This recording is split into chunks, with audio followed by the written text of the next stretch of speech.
Party ఫిరాయింపులు సరే ఈ రాజీనామాలో కేవలం ఇప్పుడు ఈ రాజగోపాల్ రెడ్డితోనే అయిపోతాయా లేదంటే ఇంకేమైనా జరిగే అవకాశాలు ఉన్నాయి? ఎందుకంటే నాకు ఆపరేషన్ ఆకాశంలో సిగ్గులేకపోయింది ఒక ఆయన.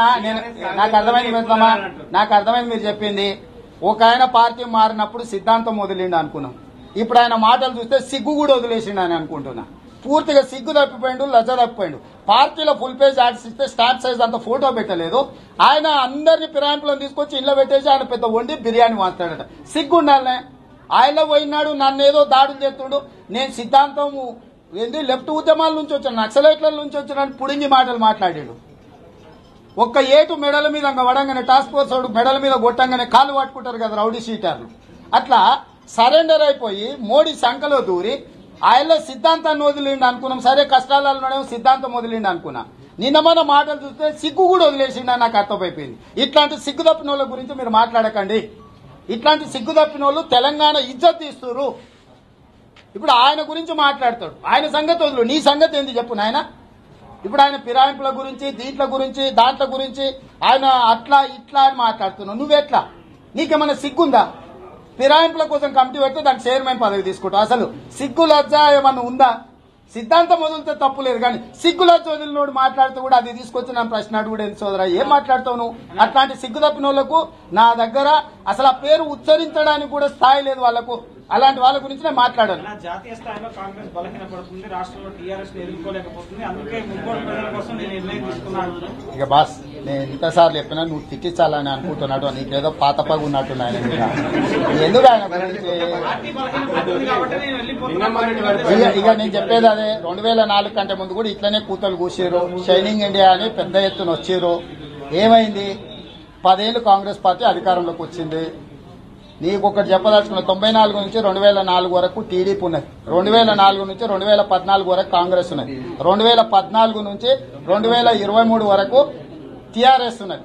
2023 నుంచి 2033 వరకు కాంగ్రెస్ పార్టీ అధికారంలోకి వస్తుంది. నా బాధ్యత పిసిసి అధ్యక్షుడిగా అందరినీ సమయం చేసుకుని 10 ఏళ్లు కాంగ్రెస్ పార్టీ అధికారం ఉంటుంది. తెలంగాణను పునర్నిర్మిస్తుంది.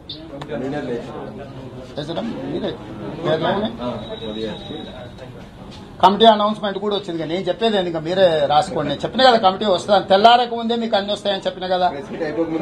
మరి చూడండి ఎంత వేగంగా కాంగ్రెస్ మీరు అనుకుంటున్నారు. వాయు వేగంతో వస్తాం, మెరుపు దాడులు చేస్తాం. నువ్వేం అనుకోకు.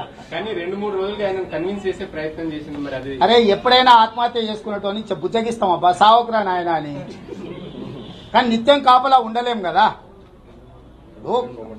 మిత్రుడు కావాల్సినోడు అని చెప్పి చాలా మంది ప్రయత్నం చేసిరు.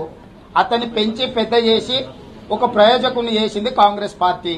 ఆ ప్రయోజకుడు ఆత్మహత్య చేసుకుంటుంటే పార్టీగా మా బాధ్యత. అదేం తప్పు కాదు కదా. ఇప్పుడు అప్పుడప్పుడు మనం డిప్రెషన్ కు లోన్ అవుతుంటాం. ఒక మిత్రుడిగా మనము ఆ డిప్రెషన్ నుంచి బయటకు తేవడానికి ప్రయత్నం చేస్తుంటాం. అది మానవత్వం. మానవత్వంతో పార్టీ అన్ని రకాల ప్రయత్నం చేసింది. అది తప్పని నేను అనుకోవడం లేదు.